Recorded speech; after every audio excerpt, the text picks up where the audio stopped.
Hello students, हम लोगों ने कल देखा था ऑब्जेक्ट के बारे में, जहाँ पे हम लोगों ने देखा था new operator.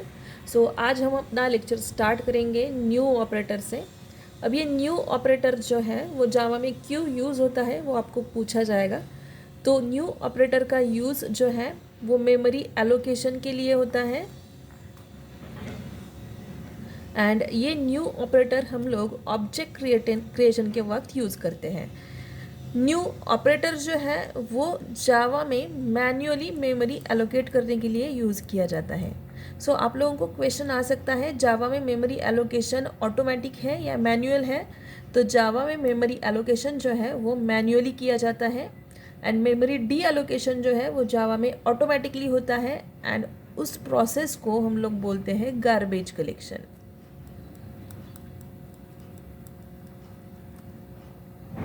So new operator का यूज़ आपको क्लियर हो चुका होगा कि ये हमें मेमोरी एलोकेशन में हेल्प करता है, मैन्युअली मेमोरी एलोकेट करता है। एंड जावा में मेमोरी एलोकेशन मैनुअल है, मेमोरी डी एलोकेशन ऑटोमेटिक है। उस प्रोसेस को हम लोग बोलेंगे गार्बेज कलेक्शन, जो हम लोग बाद में देखेंगे। फिलहाल हम लोग स्विच कर लेते हैं इनहेरिटेंस कॉन्सेप्ट पे। तो इनहेरिटेंस तो आपको पता है, जो है पेरेंट एंड चाइल्ड रिलेशनशिप। आप लोग आपका रियल वर्ल्ड का एग्जाम्पल ले सकते हो, जहाँ पे पेरेंट के फीचर्स जो हैं वो चाइल्ड में इनहेरिट हो जाते हैं, बट चाइल्ड के फीचर्स जो हैं वो पेरेंट में इनहेरिट नहीं होंगे। चाइल्ड के फीचर्स उसके चाइल्ड के अंदर इनहेरिट हो जाएंगे। सो ये जैसे इनहेरिटेंस का रियल वर्ल्ड कॉन्सेप्ट है, वैसे ही जावा में भी इनहेरिटेंस को फॉलो किया गया है, जहाँ पे एक बेस क्लास होता है एंड एक डिराइव्ड क्लास होता है। बेस क्लास अपनी प्रॉपर्टीज़ डिराइव्ड क्लास को दे देता है, डिराइव्ड क्लास उन प्रॉपर्टीज़ को एक्सेस करता है, बट डिराइव्ड क्लास की प्रॉपर्टीज़ को बेस क्लास यूज़ नहीं कर पाएगा। सो यहाँ पे जो फ्लो है वो बेस टू डिराइव्ड प्रॉपर्टी जा सकती है, but derived to base class वो प्रॉपर्टी नहीं एक्सेस कर सकता। अब आप लोगों ने इनहेरिटेंस का जो कॉन्सेप्ट है वो पहले भी C++ में देखा है। C++ में हम लोगों ने जो देखा था वो 5 टाइप के इनहेरिटेंस थे। तो पहला था सिंगल इनहेरिटेंस। सिंगल इनहेरिटेंस में आप लोगों ने देखा था जहाँ पे एक बेस क्लास है एंड एक डिराइव्ड क्लास है, जहाँ पे हम लोग B जो डिराइव्ड क्लास है हमारा, वहाँ से A की प्रॉपर्टीज़ को एक्सेस कर सकते हैं। सो ये है हमारा सिंगल इनहेरिटेंस। दूसरा इनहेरिटेंस था हमारे पास, वो था मल्टी लेवल। अब मल्टी लेवल इनहेरिटेंस जो है, यहाँ पे हम लोगों को मल्टीपल लेयर्स दिख जाएंगे। तो मैं यहाँ पे एक डायग्राम ड्रॉ कर रही हूँ, जहाँ पे मेरे पास है 3 क्लासेस। ए जो है वो है बेस क्लास, इसको डिराइव किया है बी क्लास ने, एंड बी को डिराइव किया है सी क्लास ने। यहाँ पे आप लोग अगर देखोगे तो बी जो है वो ए का डिराइव्ड क्लास है एंड सी का बेस क्लास है, तो इसको आप लोग इंटरमीडिएट क्लास भी बोल सकते हो। एंड ये at a time base and derived का काम कर रहा है। अब सी जो है वो है हमारा डिराइव्ड क्लास, जो बी को डायरेक्टली एक्सेस कर रहा है एंड ए को इनडायरेक्टली एक्सेस कर रहा है। सो ये है हमारा multi level inheritance. Third inheritance था हमारे पास, वो था हायरार्चिकल। हायरार्चिकल इनहेरिटेंस में हम लोगों ने देखा था एक बेस क्लास एंड उसके लिए थे मल्टीपल डिराइव्ड क्लास। सो यहाँ पे आप लोग मोर देन 1 डिराइव्ड क्लास ले सकते हो, ठीक है। सो ये हमारा हायरार्की है, जहाँ पे जो सुपर क्लास है ए, उसकी प्रॉपर्टीज़ इन तीनों में भी एक्सेस हो जाएंगी, that is B, C and D में, बट रिवर्स डायरेक्शन में ये नहीं होगा, ठीक है। Then fourth is multiple inheritance. Multiple inheritance जो है वो हायरार्की का रिवर्स बोल सकते हो आप लोग, जहाँ पे हम लोग मल्टीपल बेस क्लास ले सकते हैं, बट उनके लिए सिंगल चाइल्ड आ जाएगा। तो मेरे पास 3 बेस क्लास दिख रहे हैं जिनको एक्सेस कर रहा है एक derived class, that is D. तो डी ए को भी एक्सेस करेगा, बी को भी एक्सेस करेगा एंड सी को भी एक्सेस करेगा। ये है हमारा मल्टीपल इनहेरिटेंस। एंड फिफ्थ था हाइब्रिड इनहेरिटेंस। हाइब्रिड इनहेरिटेंस में आप लोगों को कॉम्बिनेशन दिख जाता था मल्टीपल का, हायरार्की का। सो सब इनहेरिटेंस को लेता है, इसलिए इसको बोला जाता है हाइब्रिड इनहेरिटेंस। तो ये थे हमारे पास 5 inheritance, that is single, multi level, hierarchical, multiple and hybrid. ठीक है, अब जावा ने जो लिए हैं वो सिर्फ 3 इनहेरिटेंस लिए हैं एंड वो है सिंगल, मल्टी लेवल एंड हायरार्चिकल। अगर आप लोग इन तीनों इनहेरिटेंस को देखोगे तो यहाँ पे सिर्फ एक ही बेस क्लास दिखाई देगा। मल्टीपल बेस क्लासेस वाला जो कॉन्सेप्ट है वो जावा में नहीं है। ठीक है, सो हम लोग जावा में सिर्फ 3 इनहेरिटेंस देखते हैं, सिंगल, मल्टी लेवल एंड हायरार्चिकल। अब आपको पूछा जाएगा, इंटरव्यू नॉर्मली क्वेश्चन में पूछा जाता है कि आपको multiple inheritance and hybrid inheritance Java में यूज़ करने की परमिशन है या नहीं। तो आपको पूछा जाएगा why Java doesn't use multiple inheritance and why Java doesn't use hybrid inheritance. तो उसके लिए हम लोग देखेंगे कि कॉन्सेप्ट क्या है। तो हम लोगों ने मल्टीपल इनहेरिटेंस देखा अभी, जहाँ पे कंसिडर कर लो मेरे पास 3 बेस क्लासेस हैं एंड उनके लिए एक मैंने डिराइव्ड क्लास बना दिया है।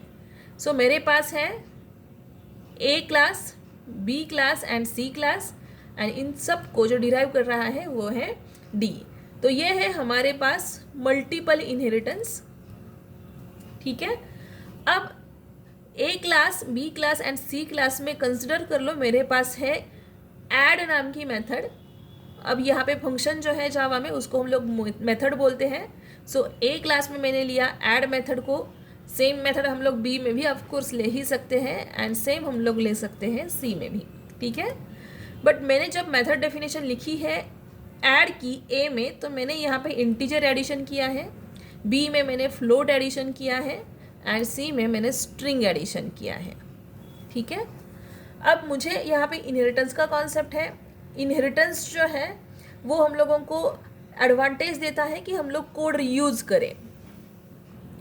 अब कोड रीयूजेबिलिटी का कॉन्सेप्ट मतलब अगर मैंने यहाँ पे कुछ कोड लिखा है तो मुझे वही कोड अगर डी में चाहिए तो फिर से लिखने की ज़रूरत नहीं है, वो डायरेक्टली एक्सेस कर पाएगा। रियल वर्ल्ड का कॉन्सेप्ट अगर देखोगे तो आपका घर जो शायद आपके ग्रैंड पेरेंट का होगा वही घर आपके पेरेंट्स यूज़ करते हैं एंड वही आप चाइल्ड भी यूज़ करते हैं। इसका मतलब एक ही घर का आप लोग रीयूज़ करते हो। ये है इनहेरिटेंस का कॉन्सेप्ट जो है रीयूजेबिलिटी। आपको बार बार घर बनाने की ज़रूरत नहीं है, एक बार घर बना दो सो आपकी मेमोरी भी सेव हो जाएगी एंड रियल वर्ल्ड में पैसे भी सेव हो जाएंगे। ठीक है, सो हमारे लिए अपनी मेमोरी जो है वो पैसों की तरह काम करेगी। मतलब हम लोगों को एज अ गुड प्रोग्रामर हमेशा जो सोचना है वो मेमोरी के बारे में। सो मुझे हमेशा मेमोरी रीयूज़ हो ऐसे कुछ करना है, इसलिए हम लोग ले रहे हैं रीयूजेबिलिटी का कॉन्सेप्ट जो आता है इनहेरिटेंस में। ठीक है, सो इनहेरिटेंस में हम लोगों ने क्या किया है, यहाँ पे मल्टीपल इनहेरिटेंस जो है उसमें हम लोगों ने ऐड मेथड्स ली, इंटीजर, फ्लोट, स्ट्रिंग की एडिशन कर रहे हैं हर एक क्लास में एंड यहाँ पे डी जो है वो उन सबको एक्सेस करने की कोशिश करेगा। अब ये डिराइव्ड क्लास है, तो डिराइव्ड क्लास है तो मुझे रीयूजेबिलिटी का कॉन्सेप्ट चाहिए। रीयूज जो करेगा वो डी करेगा ए, बी एंड सी को, इसलिए हम लोग ऑब्जेक्ट जो बनाएंगे वो डी का ऑब्जेक्ट पता है आपको, class name object name equals to new class name, ये सिंटैक्स है हमारा। सो जब भी हम लोग ये ऑब्जेक्ट बनाएंगे तो मेमोरी में कुछ हम लोगों को इस तरह दिखेगा। ये जो ऑब्जेक्ट है हमारा वो जाता है हीप मेमोरी में, तो इसलिए मुझे एक मेमोरी एलोकेशन हो जाएगा जो जा रहा है हीप मेमोरी में एंड इस हीप मेमोरी में मुझे यहाँ पे रेफरेंस वेरिएबल जो है D1 वो पॉइंट करते दिखेगा इस मेमोरी लोकेशन को। ठीक है, सो अब D1 जो है वो D का ऑब्जेक्ट है एंड D जो है वो A, B एंड C को एक्सेस कर रहा है, इसलिए मुझे यहाँ पे मेथड्स कॉपी हुई दिखाई देंगी। सो ऐड मेथड जो है वो A की है, ऐड मेथड जो है वो B की है एंड ऐड मेथड जो है वो C की। सो तीनों क्लासेस, बेस क्लासेस की मेथड्स जो है वो वहाँ यहाँ पे मुझे कॉपी हुई दिखाई देंगी। ठीक है, अब मुझे कॉल करना है ऐड मेथड को, तो आप लोगों को पता है हम लोग जो यूज़ करते हैं वो है डॉट ऑपरेटर। तो मैंने यहाँ पे डॉट ऑपरेटर का यूज़ किया एंड मेथड को कॉल किया। मेथड कॉपी होना अलग बात है, मेथड एग्जीक्यूट होना अलग बात है। मेथड एग्जीक्यूट होती है जब हम लोग उसको कॉल करते हैं। तो मैंने बोला D1 डॉट ऐड, तो ये मेथड एग्जीक्यूट होने के लिए जाएगी एंड ये रेफ़र करेगा इस मेमोरी लोकेशन को, बट यहाँ पे जब जाएगा तो यहाँ पे दिखेंगी 3 ऐड मेथड्स। अब हम लोगों ने बोला है ऐड मेथड को कॉल कर लो, बट कौन सी ऐड मेथड, ठीक है। सो ये जो है ये आ रहा है यहाँ पे कन्फ्यूजन, एंड इस कन्फ्यूजन को हम लोग बोलते हैं एम्बिग्यूटी, ठीक है। सो इस एम्बिग्यूटी की वजह से जावा में हम लोग मल्टीपल इनहेरिटेंस को यूज़ नहीं कर रहे हैं। ये एम्बिग्यूटी हमेशा आएगी ही, कहा नहीं जा सकता, बट आ सकती है। This is one of the case, that's why Java doesn't use multiple inheritance, ठीक है। अब नेक्स्ट जो है वो है हमारा हाइब्रिड इनहेरिटेंस। अब आपको पूछा जाएगा हाइब्रिड इनहेरिटेंस क्यों नहीं यूज़ किया जाता, so why Java doesn't use hybrid inheritance. मैंने एक डायग्राम ड्रॉ किया था, आपको याद होगा।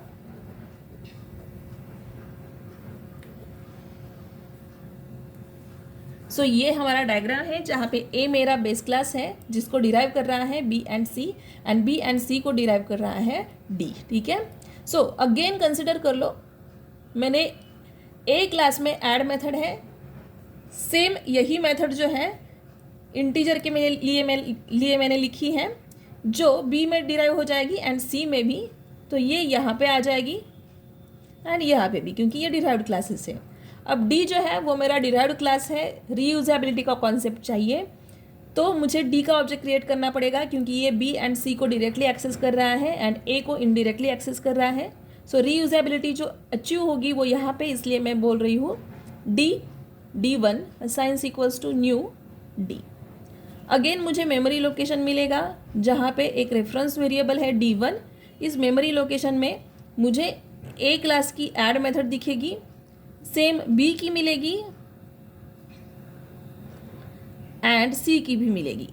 अब अगर हम लोग ऑब्जर्व करेंगे तो यहाँ पे इंटीजर जो एडिशन है वो ए में की गई है, बी में भी वही रिफ्लेक्ट हुई है, सी में भी वही रिफ्लेक्ट हुई है, एंड ये जो इंटीजर एडिशन है वो 3 बार यहाँ पे कॉपी हो चुका है, ठीक है।